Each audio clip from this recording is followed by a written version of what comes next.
Hello students. ये question जो आप स्क्रीन पे देख रहे हो ये जे एडवांस 2008 का क्वेश्चन है।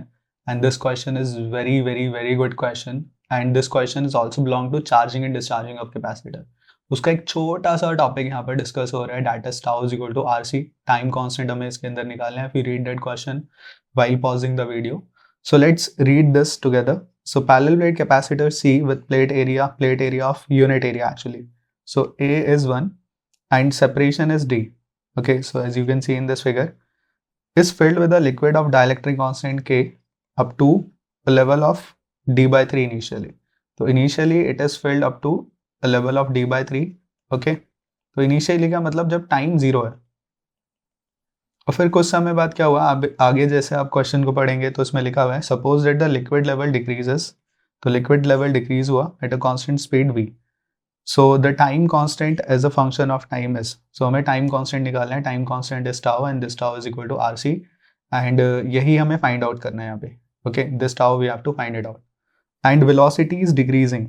So velocity, if velocity is decreasing, then velocity can be written as minus dx over dt, and this negative sign indicates decrement in velocity.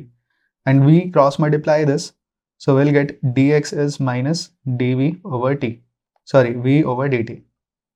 Alright, अब दोनों को अगर हमें x निकालना है कि कुछ समय बाद ये मान लो x पे पहुंच गई, तो जैसे इनिशियली जो ये लिक्विड है, सो आई एम ड्रॉइंग देयर, ये दो पैरेलल प्लेट्स हैं, ठीक है, और यहाँ पे हमने लिक्विड को फिल करा है इस तरीके से, यू कैन सी। सो जो ये लिक्विड फिल है it is at a level of d by 3 and the total separation is d and when time is 0। फिर कुछ समय बाद क्या हुआ, कुछ समय बाद यहाँ पर ये इस तरीके से आ गया और ये आ गया x तक, लेट अस से x तक आ गया। ओके, और ये कितने टाइम में आया, जब टाइम t हो गया। तो हमें वही टाइम t हमें गिवन है यहाँ पे। ओके, बट हमें x नहीं गिवन, हमने मान लिया कि कुछ समय बाद ये x पे आ गया। तो ये जो रिमेनिंग पार्ट होगा it will be at d minus x. So देखते हैं एक particular time at time t और after time t what will get. तो t टाइम के बाद क्या होगा, तो उसके लिए हमें यहाँ पे इस वाली वैल्यू को लिमिट्स लेनी पड़ेगी, इंटीग्रेट करना पड़ेगा। तो शुरुआत में ये जब टाइम 0 था, जब टाइम 0 था तो शुरुआत में ये d by 3 पर था। ओके, जब टाइम 0 था।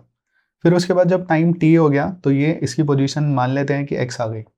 तो चलो इस x को पहले फाइंड आउट करते हैं। तो dx का इंटीग्रेशन बच्चों x होता है, lower limit is d by 3, upper limit is x v t and again वही 0 से लेके t तक। सो x minus d by 3 upper limit minus lower limit minus v t। सो यहाँ से जो x निकल कर आएगा बच्चों वो निकल कर आ जाएगा d by 3 minus v T. This is the value of x। ठीक है, अभी x की वैल्यू निकल गई, बट अभी हमारा काम कंप्लीट नहीं हुआ। So now let's take this figure. तो इस फिगर में हमारे पास दो कैपेसिटर्स हो गए। एक कैपेसिटर ये हो गया, ये वाला, ठीक है, जो कि एयर फील्ड है, और एक कैपेसिटर ये नीचे वाला हो गया जो कि डाइलेक्ट्रिक कांस्टेंट, जिसमें जिसकी वैल्यू 2 है वो हमें गिवन है। तो ये जो कैपेसिटर है this having dielectric constant of 2, so this is C1 and this is C2 and C1 and C2 are connected in series. Okay, so C1 और C2 सीरीज में कनेक्टेड है।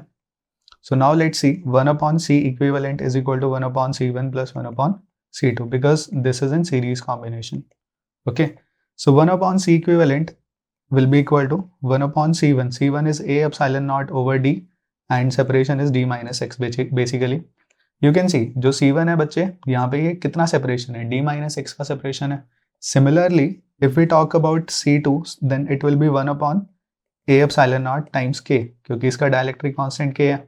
वेट, इसका डायलेक्ट्रिक कांस्टेंट क्या है, right, and separation is x, सो ऊपर आ गया x and k has a value of 2 and a has value of 1, so 1 upon c equivalent is equal to d minus x over 1 times epsilon not plus x over 2 times epsilon not because a is 1 and k is 2। So यहाँ से इसको solve कर लेंगे तो 1 upon c equivalent हमारे पास निकल कर आ जाएगा, एप्सिलॉन नॉट कॉमन आ गया and will get 2 times d x। Okay, तो 2 times d minus 2 times x plus x divide by 2। मैंने कुछ नहीं करा, एलसीएम लिया, जस्ट सिंप्लीफाई करें। तो c इक्विवेलेंट हमारे पास आ जाएगा, ये आ जाएगा epsilon not 2 times epsilon not, और यहाँ पर आ गया हमारे पास 2d minus x and x की वैल्यू हमने यहाँ पे निकाली है, ये रही x की वैल्यू। तो इस x की वैल्यू को पुट कर देते हैं यहाँ पे। So where x is d over 3 minus v t, right, x is d over 3 minus vt, so c equivalent is equal to 2 times epsilon naught over 2d minus d over 3 minus minus plus vt। कुछ नहीं करा मैंने, negative sign था ना already, x की value put करेंगे sign बदल जाएगा. So this is what I have done here, and this will be equal to 2 times epsilon not and 6d minus t plus 3vt. This is C equivalent.